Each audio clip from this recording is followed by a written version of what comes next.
எல்லாம் வல்ல பரம்பொருள் ஆதி யோகி சிவபெருமான் யோக கலையின் தந்தை என்றும் முதல் யோகி என்றும் போற்றப்படுகிறார்.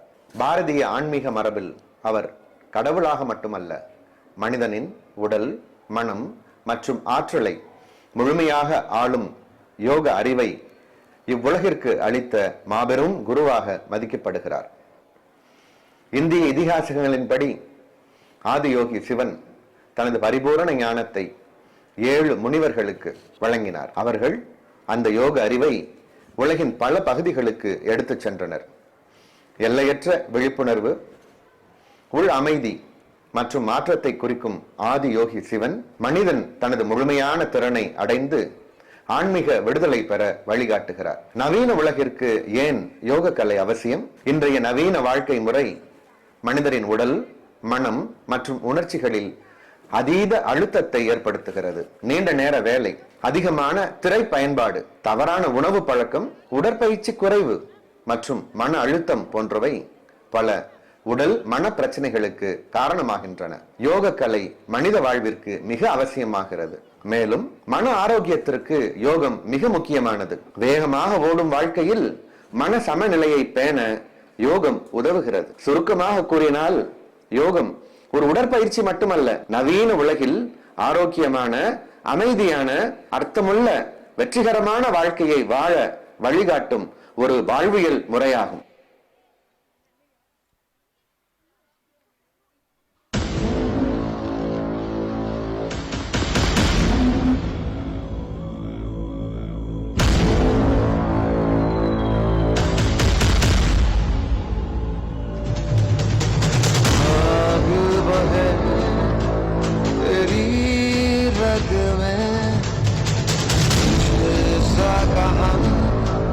कोई जग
जल प्रवाह भावितस्तरे केवलं विलम्बिताम्बुजं कमलिकामट्टमट्टमन्निनादमट्टमर्वयुज्जकार चण्डताण्डवं तनोतु न शिव शिवं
అగ్నిలింగమై ప్రవికార ఆవరదై ముంచై జనలింగమై ఘోరా శివ శివ శంకర